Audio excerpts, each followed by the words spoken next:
ಉತ್ತರ ಕರ್ನಾಟಕದ ಹೆಮ್ಮೆಯ ರೈತ ಧ್ವನಿ ಟಿವಿ ಚಾನೆಲ್. ಬೆವರಿಗೊಂದು ಭರವಸೆ.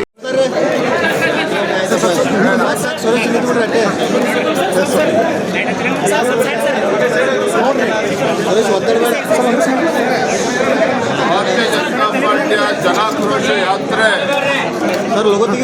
ಮೈಸೂರಿನಿಂದ ಪ್ರಾರಂಭ ಆಗಿದ್ದಂಥ ಮೊದಲ ಹಂತದ ಯಾತ್ರೆ ಬಹಳ ಯಶಸ್ವಿಯಾಗಿದೆ.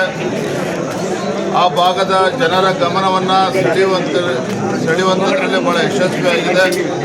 ಅಷ್ಟೇ ಅಲ್ಲ, ಈ ರಾಜ್ಯ ಸರ್ಕಾರಕ್ಕೆ, ಕಾಂಗ್ರೆಸ್ ಸರ್ಕಾರಕ್ಕೆ ಬಿಸಿ ಮುಟ್ಟಿಸುವಂಥ ನಿಟ್ಟಿನಲ್ಲೂ ಕೂಡ ನಮ್ಮ ಈ ಜನಾಕ್ರೋಶ ಯಾತ್ರೆ ಬಹಳ ಯಶಸ್ವಿಯಾಗಿದೆ. ಮೊನ್ನೆ ದಿನ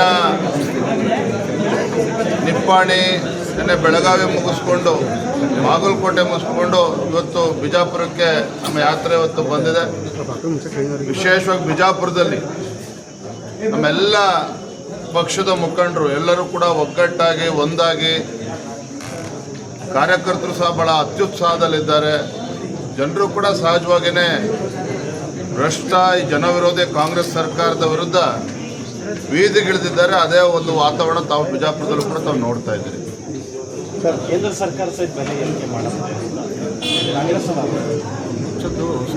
ಕೇಂದ್ರ ಸರ್ಕಾರ ಮೊನ್ನೆ ದಿನ ಡೀಸೆಲ್ ಪೆಟ್ರೋಲ್ ಮೇಲೆ 2 ರೂಪಾಯಿ ಜಾಸ್ತಿ ಮಾಡಿದ್ದಾರೆ. ಜನಸಾಮಾನ್ಯರ ಮೇಲೆ ಹೊರೆಯನ್ನು ಹಾಕಿದ್ದಾರೆ.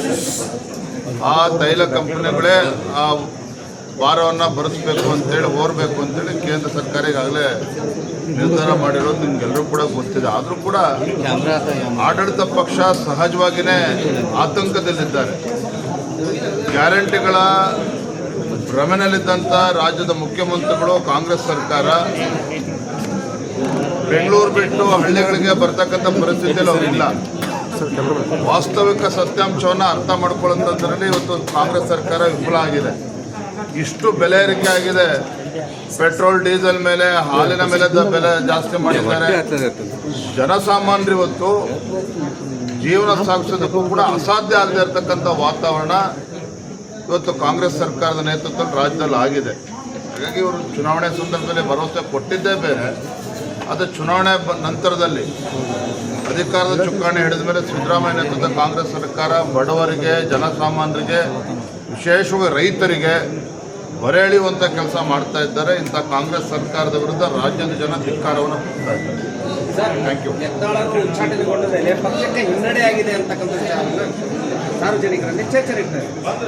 ಯತ್ನಾಳವರು ಉಚ್ಚಾಟನೆ ಆದಮೇಲೆ ಪಕ್ಷಕ್ಕೆ ಲಾಭ ಆಗಿದೆ ಅಂತ ನಾನೇನು ಹೇಳ್ತಾ ಇಲ್ಲ. ಆದರೆ ಒಂದು ರೀತಿ ಒಗ್ಗಟ್ಟು ಪಕ್ಷದಲ್ಲಿ ಕಾಣ್ತಾ ಇದೆ. ನಮ್ಮೆಲ್ಲರ ಗುರಿ ಇವತ್ತು ಭಾರತೀಯ ಜನತಾ ಪಾರ್ಟಿ ಸ್ಪಷ್ಟ ಬಹುಮತದೊಂದಿಗೆ ರಾಜ್ಯದ ಅಧಿಕಾರಕ್ಕೆ ತರಬೇಕು. ಬಿಜಾಪುರ ಜಿಲ್ಲೆಯೂ ಒಳಗೊಂಡಂತೆ ರಾಜ್ಯದ ಎಲ್ಲ ನಮ್ಮ ಪಕ್ಷದ ಮುಖಂಡರು ಒಟ್ಟಾಗಿ ಒಂದಾಗಿ ಇವತ್ತು ಪಕ್ಷವನ್ನು ಸಂಘಟನೆ ಮಾಡ್ತಕ್ಕಂಥ ಕೆಲಸ ಮಾಡ್ತಾ ಇದ್ದೇವೆ. ಏನೇ ಸಣ್ಣ ಪುಟ್ಟ ಗೊಂದಲಗಳು ಕೂಡ ಎಲ್ಲವನ್ನು ಕೂಡ ಮರೆತು ರಾಜ್ಯದಂತ ಪ್ರವಾಸ ಮಾಡ್ತಾ ಇದ್ದೇವೆ. ಧನ್ಯವಾದ. Thank you.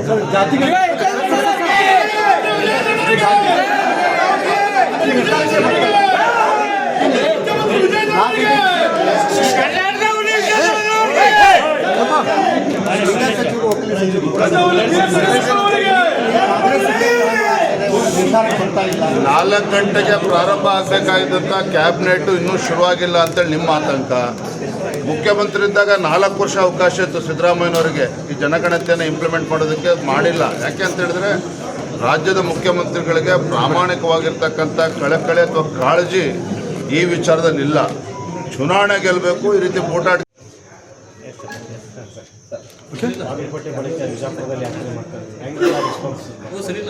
ಭಾರತೀಯ ಜನತಾ ಪಾರ್ಟಿ ಜನ ಆಕ್ರೋಶ ಯಾತ್ರೆ ಇಡೀ ರಾಜ್ಯದಲ್ಲಿ ನಡೀತಾ ಇದೆ. ಬೆಳಗಾವಿಯಲ್ಲಿ ನಾನು ಪಾರ್ಟಿಸಿಪೇಟ್ ಮಾಡಿದ್ದೆ. ಬೆಳಗ್ಗೆ ಬಾಗಲಕೋಟೆಯಲ್ಲಿ ಪಾರ್ಟಿಸಿಪೇಟ್ ಮಾಡಿ ಈ ಬಿಜಾಪುರದಲ್ಲಿ ಕಾರ್ಯಕ್ರಮ ಇದೆ. ಈ ಕಾರ್ಯಕ್ರಮಕ್ಕೂ ನಾವು ಹೋಗ್ತಾ ಇದ್ದೀವಿ ಮತ್ತು ಭಾಳ ಒಳ್ಳೆಯ ರೀತಿಯಿಂದ ಎಲ್ಲ ಕಡೆ ಜನರ ಒಂದು ರೆಸ್ಪಾನ್ಸ್ ಸಿಗ್ತಾ ಇದೆ. ಈ ಸರ್ಕಾರದ ಬಗ್ಗೆ ಇರುವಂಥ ಒಂದು ಆಕ್ರೋಶ ಜನಮಾನಸದಲ್ಲಿ ಶಕ್ತಾಗಿದೆ.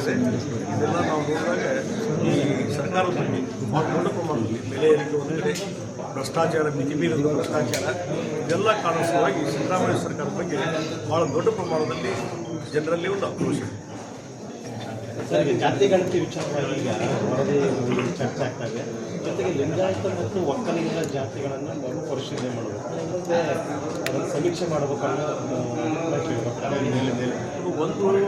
ಸಿದ್ದರಾಮಯ್ಯವರು ಮೊದಲನೇ ಸಲ ಮುಖ್ಯಮಂತ್ರಿ ಆದಾಗ ಒಂದು ಆಯೋಗವನ್ನು ನೇಮಕ ಮಾಡಿದ್ರು, ಕಾದರಾಜ್ ಆಯೋಗ.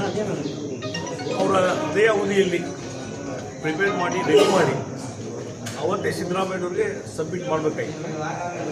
ಇವ್ರು ಬ್ಯಾನ್ ಅಂದರು, ಅವ್ರು ಮಾಡಲಿಲ್ಲೋ ಗೊತ್ತಾಗಿಲ್ಲ, ಎಲ್ಲ ರೆಡಿ ಇದೆ ಅಂತ ಹೇಳಿದ್ರು.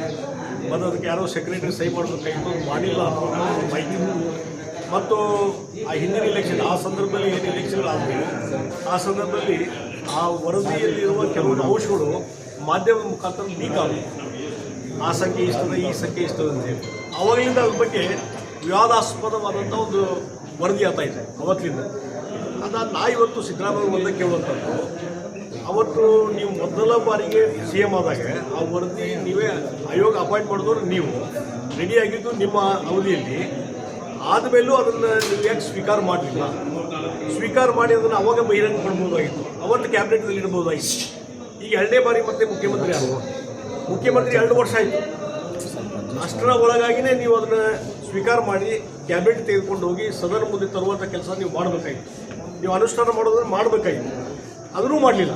ಅಂದರೆ ಒಂದೇನೋ ಒಂದು ದುರುದ್ದೇಶ, ಒಂದೇನೋ ಒಂದು ಷಡ್ಯಂತ್ರ ಇದರಲ್ಲಿ. ಸಿದ್ದರಾಮಯ್ಯರು ಅದನ್ನು ಹಗಲಲ್ಲಿ ಅದ್ರ ಬಗ್ಗೆ ವರದಿ ಬಗ್ಗೆ ಮಾತಾಡೋದು, ಬಿಡೋದು, ಮತ್ತೆ ಅದನ್ನು ಸ್ಟ್ಯಾಂಡಿಂಗ್ ಇಡುವುದು, ಇದೆಲ್ಲ ನೋಡಿದರೆ ಇದೇ ಒಂದು ಷಡ್ಯಂತ್ರ. ಏನಾದರೂ ಅವ್ರ ಮೇಲೆ ಆಪಾದನೆ ಬಂದಾಗ, ಅವ್ರ ಪಾರ್ಟಿಯಲ್ಲಿ ಏನೋ ಒಂದು ಗೊಂದಲ ನಿರ್ಮಾಣ ಆದಾಗ, ಅವ್ರ ಅಧಿಕಾರದಿಂದ ಇಳಿಯುವಂಥ ಪರಿಸ್ಥಿತಿ ನಿರ್ಮಾಣ ಆದಾಗ ಈ ರೀತಿ ಜನರ ಗಮನವನ್ನು ಬೇರೆ ಕಡೆ ಸೆಳೆಯುವಂಥ ಪ್ರಯತ್ನ ವಿಶೇಷವಾಗಿ ನಡೀತಾ ಇದೆ. ಆ ಹಿನ್ನೆಲೆಯಲ್ಲಿ ಮತ್ತು ಸಮಾಜವನ್ನು ಒಡೆಯುವಂಥ ಕೆಲಸ ಇವತ್ತು ಲಿಂಗಾಯತ ಸಮಾಜವನ್ನು ಒಡೆಯುವಂಥದ್ದು, ಒಕ್ಕಲಿಗ ಸಮಾಜವನ್ನು ಒಡೆಯುವಂಥದ್ದು, SC/ST ಸಮಾಜವನ್ನು ಒಡೆಯುವಂಥದ್ದು, ಹಿಂದುಳಿದ ವರ್ಗದ ಸಮಾಜವನ್ನು ಒಡೆಯುವಂಥದ್ದು. ಮತ್ತು ಓವರಾಲ್ ಕೊನೆಗೆ ಅವ್ರದ್ದು ಪ್ರಪೋಸಲ್ ಏನಂತಂದರೆ ಅಲ್ಪಸಂಖ್ಯಾತರು ಮುಸ್ಲಿಂ ಕಮ್ಯುನಿಟಿ ಹೈಯೆಸ್ಟ್ ರಾಜ್ಯದಲ್ಲಿ ಇದ್ದಾರೆ ಎನ್ನುವಂಥದ್ದು ಆ ಮುಸ್ಲಿಮರನ್ನು ಪ್ರೊಜೆಕ್ಟ್ ಮಾಡಲಿಕ್ಕೆ ಇವರು ಹೊರಟಿದ್ದಾರೆ. ನೋಡಿ, ಅದು ಅಲ್ಲಿ ಇನ್ಫೈಟಿಂಗ್ ನಡೀತಾ ಇದೆ. ಇನ್ಫೈಟಿಂಗ್ ಕಾಂಗ್ರೆಸ್ನಲ್ಲಿ ಇನ್ಫೈಟಿಂಗ್ ನಡೀತಾ ಇದೆ. ಮುಖ್ಯಮಂತ್ರಿಗಳ ಅವಧಿ ಅದು ಮುಗಿಲಿಕ್ಕೆ ಬಂದಿದೆ. ಅದು ಅವ್ರು ಆದಮೇಲೆ ನಾ ಆಗಬೇಕಂತ DK ಶಿವಕುಮಾರ್ ಪ್ರಯತ್ನ ನಡೆದಿದೆ. ಇನ್ಫೈಟಿಂಗ್ ಏನು ನಡೆದಿದೆ, ಪ್ರಾಕ್ಸಿ ವಾರ್ ನಡೀತಾ ಇದೆ. ಮುಖ್ಯಮಂತ್ರಿಗಳು ಅವಧಿಯನ್ನು ಮುಗಿಸ್ಬೇಕಂತ ಹೇಳಿ ಅವ್ರು ಕೆಲವು ಮಂತ್ರಿಗಳು ವಿಶೇಷ ಲಾಬಿ ಮಾಡ್ತಾ ಇದ್ದಾರೆ. DK ಶಿವಕುಮಾರ್ ಪರವಾಗಿ ಕೆಲವು ಶಾಸಕರು ಲಾಬಿ ಮಾಡ್ತಾ ಇದ್ದಾರೆ, ಅವ್ರು ಮುಖ್ಯಮಂತ್ರಿ ಆಗ್ಬೇಕಂತೇಳಿ. ಈ ಪ್ರಾಕ್ಸಿ ವಾರ್ ಬೇರೆಯವ್ರ ಮುಖಾಂತರ ವಾರ್ ನಡೀತಾ ಇದೆ, ಇನ್ಫೈಟಿಂಗ್ ನಡೀತಾ ಇದೆ. ಇವ್ರು ಯಾರು ಇಬ್ಬರು ಮಾತಾಡ್ತಾ ಇಲ್ಲ. ಹೀಗಾಗಿ ಬಹುಶಃ ನವೆಂಬರ್ ಡಿಸೆಂಬರ್ ಒಂದು ಹಂತಕ್ಕೆ ಇದು ಬರ್ತದೆ. ಅದೊಂದು ಭಾಳ ಸ್ಫೋಟ ಆಗ್ತದೆ. ಅದ್ರ ಮುಖಾಂತರ ಇದನ್ನು ಅವಾಯ್ಡ್ ಮಾಡೋ ಸಲುವಾಗಿ, ಅವರ ಅಧಿಕಾರದಲ್ಲಿ ಮುಂದುವರಿಸುವುದಾಗಿ ಈ ಗೊಂದಲ ಸೃಷ್ಟಿ ಮಾಡುವಂಥ ಕೆಲಸ ಸಿದ್ದರಾಮಯ್ಯ ಮಾಡ್ತಾರೆ. ಟೈಮ್ ಬಾಂಬ್ ಸ್ಫೋಟ ಆಗ್ಬೋದು. ಈ ಟೈಮ್ ಬಾಂಬ್ ಕೆಲವರು ಇಟ್ಟಾರೀಗ DK ಶಿವಕುಮಾರ್ ಅಂತವರು. ಅದು ನವೆಂಬರ್ ಡಿಸೆಂಬರ್ಗೆ ಬಹುಶಃ ಆ ಟೈಮ್ ಫಿಕ್ಸ್ ಮಾಡಿರ್ಬೋದು. ಅದು ಸ್ಫೋಟ ಆಗುವಂಥ ಚಾನ್ಸ್ ಇದೆ.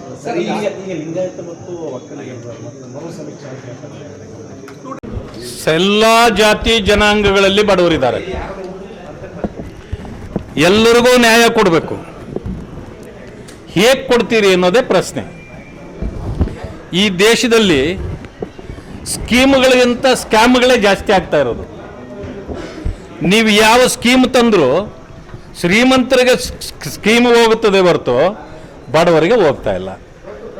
ಇದನ್ನು ಬಗೆಹರಿಸೋದು ಹೇಗೆ? ಇದನ್ನು ಚಿಂತೆ ಮಾಡಬೇಕು. ಜಾತಿಗಳನ್ನು ಈ ರೀತಿ ಒಡೆಯೋದ್ರಿಂದ ಯಾರಿಗೂ ಏನೂ ಪ್ರಯೋಜನ ಇಲ್ಲ. ಮುಸಲ್ಮಾನರಲ್ಲೂ ಬಡವರಿದ್ದಾರೆ, ಹಿಂದೂಗಳಲ್ಲೂ ಬಡವರಿದ್ದಾರೆ. ಆದರೆ ಇವತ್ತು ಈ ಸರ್ಕಾರ ಏನು ಮಾಡ್ತಾ ಇದೆ ಅಂದರೆ, ಯಾರು ಅಲ್ಪಸಂಖ್ಯಾತರು, ಸಂವಿಧಾನ ಯಾರ ರಕ್ಷಣೆಗಿರಬೇಕು, ಯಾರಿಗೆ ಸವಲತ್ತುಗಳು ಸಿಗಬೇಕು ಅಲ್ಪಸಂಖ್ಯಾತರ ಹೆಸರಿನಲ್ಲಿ, ಅದನ್ನು ಕಿತ್ಕೊಂಡು ಅವರನ್ನು ಬಹುಸಂಖ್ಯಾತರು ಅಂತ ರಾಜ್ಯದಲ್ಲಿ ತೋರಿಸ್ತಾ ಇದ್ದಾರೆ. ಅಂದಮೇಲೆ ಮುಸಲ್ಮಾನ್ ಬಂಧುಗಳಿಗೆ ಅರ್ಥ ಆಗಲಿಲ್ವಾ ಇದು? ನೀವು ಬಹುಸಂಖ್ಯಾತರಾದರೆ ನಿಮಗೆ ಸಿಗುವ ರಕ್ಷಣೆ ಮತ್ತು ನಿಮಗೆ ಸಿಗುವ ಸವಲತ್ತುಗಳಿಂದ ನೀವು ವಂಚಿತರಾಗ್ತೀರಿ. ಇದು ಬಹುಶಃ ಅವರಿಗೆ ಅರ್ಥ ಆದಂಗೆ ಕಾಣೋದಿಲ್ಲ ಇನ್ನು. ಮತ್ತೆ ಜಾತಿ ಗಣತಿ ಮಾಡೋದು ರಾಜ್ಯಕ್ಕೆ ಸಂಬಂಧವಿಲ್ಲದ ವಿಚಾರ. ಗಣತಿ ಮಾಡಬೇಕಾಗಿರೋದು ಕೇಂದ್ರ ಸರ್ಕಾರ. ಅವ್ರು ಹೇಳ್ತಾ ಇರೋದು ಜಾತಿ ಗಣತಿ ಅಲ್ಲ, ಆರ್ಥಿಕ ಸಾಮಾಜಿಕ ಶೈಕ್ಷಣಿಕ ವರದಿ. ಈಗ ಈ ರೀತಿಯ ಶೈಕ್ಷಣಿಕ ಸಾಮಾಜಿಕ ಈ ರೀತಿ ನ್ಯಾಯ ಕೊಡಬೇಕಂದ್ರೆ ವರದಿ ನೀವು ಕೊಟ್ಟರೆ ನಿಮ್ಮ ಮುಂದಿನ ಕ್ರಮ ಏನು? ಚರ್ಚೆ ಮಾಡಿ ಹೇಳ್ತೀನಿ. ಅರೆ ಹಿರಿ ಅವ್ರೇನು ಹೇಳೋದು? ಎಲ್ಲರಿಗೂ ನಾವು ಮೀಸಲಾತಿ ಕೊಡ್ತೀವಿ ಅಂತ. ಮೀಸಲಾತಿ ಕೊಡೋದು ನಿಮ್ಮ ಕೆಲಸವೇ ಅಲ್ಲ, ನೀವು ರೆಕಮೆಂಡ್ ಮಾಡಬೇಕು ಕೇಂದ್ರಕ್ಕೆ. ಅದರಿಂದಾಗಿ ಗೊಂದಲ ಸೃಷ್ಟಿಸಿ ನಿಮ್ಮ ಅಧಿಕಾರ ಸ್ಥಾನಗಳನ್ನು ಉಳಿಸ್ಕೊಳ್ಳಲಿಕ್ಕೆ ನಿಮ್ಮ ಪಕ್ಷದಲ್ಲಿ ನೀವು ಒಂದು ಇಡೀ ಜನಾಂಗಕ್ಕೆ ನಿಮ್ಮಲ್ಲಿರೋ ಗೊಂದಲ, ಕಾಂಗ್ರೆಸ್ನ ಗೊಂದಲವನ್ನು ತೆಗೆದುಕೊಂಡೋಗಿ ಇದು ಜನಾಂಗೀಯ ಗೊಂದಲವನ್ನಾಗಿ ಮಾಡ್ತಾ ಇದ್ದೀರಿ. ಆದ್ದರಿಂದ ನಾನು ಕೇಳ್ತಿರ್ತಕ್ಕಂಥದ್ದು, ಇವತ್ತು 17ನೇ ತಾರೀಕು ಕ್ಯಾಬಿನೆಟ್ಟಲ್ಲಿ ಏನು ತೀರ್ಮಾನ ನಿಮ್ಮದು?